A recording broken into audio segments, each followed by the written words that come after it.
Hi everyone. So in continuing with the previous video regarding basics of cost accounting, this is the part 2 where we will be discussing about the classification of costs.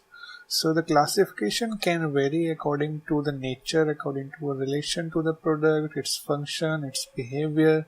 So there is not a one set of classification which we will be needing to be used in all of the cost analysis. So it matters about which technique which we will be using to analyze the cost. According to that, the particular classification will be required to better understand the cost. So as we will be moving further, you will understand why this different classification techniques are there and why they may be useful for us for our cost analysis. So if I talk about classification of costs by nature and relation, so this was part of the previous video as well. So if you want to know about why and how the classification of costs by nature and relation can be done, please check out the previous link. Now the classification by functions. So to run a company, to create a product, to sell it in the market, to better analyze how we can improve the product, there are various departments into the place. So if we talk about first one would be the production cost. So production is something which is happening in the factory. So there would be a lot of raw material which will be coming in the factory. There will be labor which is directly working to make that product. There would be some direct expenses, for example something which is being used as a material. So if we have a we are making a chair, the wood will be its direct material, but there would be some cases where we need to paint it, or we may need to keep some nails in it, where we will need some kind of you can say further expenses in the factory, like a refreshment or any services which are being provided to those labor which is in the factory. So anything which is happening inside the factory and it's directly related to the product is called the production cost. So if you look at your left, so it is direct material, direct labor, direct expenses, and all those indirect expenses which are being incurred in the factory itself. So if you take a look at, so all these direct material, direct labor and direct expenses can be aggregated as a prime cost, and all those indirect expenses which are being incurred in the factory itself are called factory overhead. Moving on to the next part of the classification by functions. So there are board of directors, they are a higher management who take decisions what to do, how to do, when to do. So if we talk about what are those cost of administrative functions in a company might be, so they're one who are formulating the policy, who are doing the directions, organizing everything, controlling the operations of an undertaking. So anything which is related to that, whether it can be their salaries, rent for the premises where those people are sitting in, any office consumables. So similar to the production, if anything is being served to those administrative employees, and any general administrative expense, let's take stationery or any sitting items which they might be using. So anything which is being related for the administrative people are called administration costs. So production cost is something which is happening in the factory. Administrative cost happens after the production is complete or the production even starts. So something which is not directly influencing the material, but it is being controlling the entire process is called the administrative cost. And then the selling distribution cost. So the product is ready, administration has been done.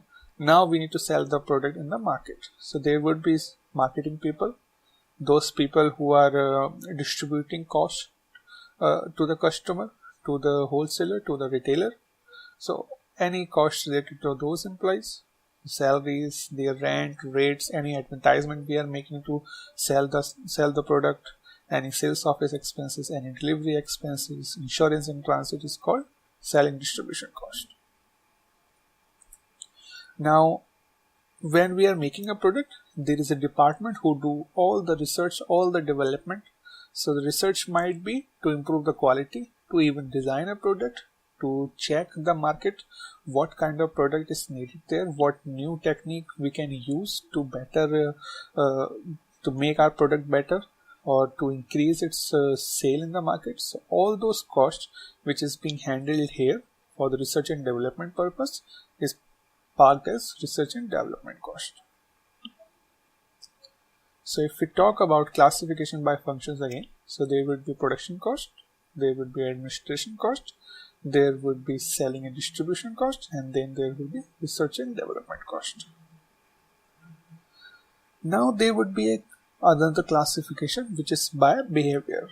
So the cost which is fixed in nature. So what we mean by fixed in nature is, if we are making, let's take 100 units of production, or we are making 1000 unit of production, this cost doesn't get changed. So that would be a fixed cost. What is an example of fixed cost? Let's take an example of rent of building. So the building cost, the rent which we are paying, or if we have bought the building, the depreciation, it doesn't get changed in a short run, whether we make 1 unit in this building or we make 1000 unit in this building.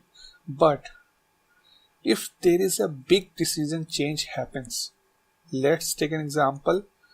This building have capacity, and for some reason there is a government change, there is a law change, and we are not able to make the production here, or this capacity is 1 lakh unit but we want to produce 2 lakh units, then in that case we will need another building.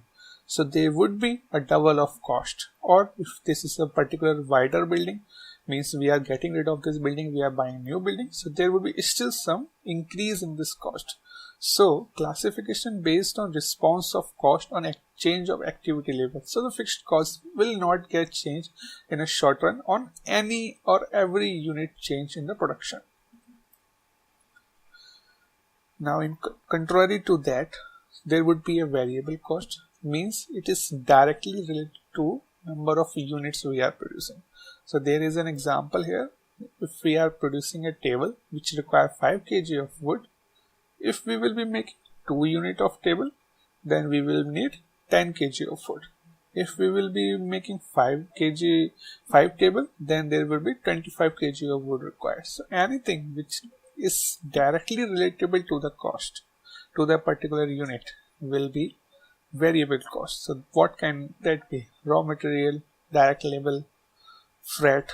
So when the weight increases, freight charges gets increases. So if we talk, what are the variable cost? Variable direct cost and variable indirect cost, or variable overheads. So if we are talking about variable cost, it doesn't mean that it will always be only the production cost. There might be other elements as well which can be categorized as variable cost. Classification by behavior. The next point would be semi-variable cost. So it contains both fixed and variable elements. So you must have seen the electricity bill. So there are always a particular unit capacity available to a customer. So if the person is not increasing its cost above that, there is a minimum amount gets charged to them. But if they increase after the unit, a particular rates get charged to them for the remaining quantity. So that is something semi-variable. So at a particular level, it doesn't get changed, but as soon as that level got crossed, it will be a variable part. So there is an example here. A factory have electricity connection which require monthly minimum payment of $10,000 for up to 1000 units of consumption. After 1000 unit, per unit of electricity costs $15. So every product quantity consumes 1.5 unit of electricity. Company manufactured 1000 units, so that would be around 1500 units. So as we can see, 1000 unit cost is $10,000.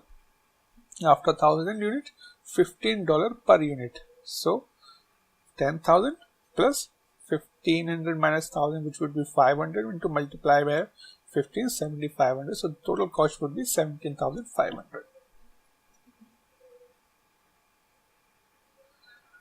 I hope you have found this video useful. So if you have found this useful, please subscribe to our YouTube page. Thank you for watching the video.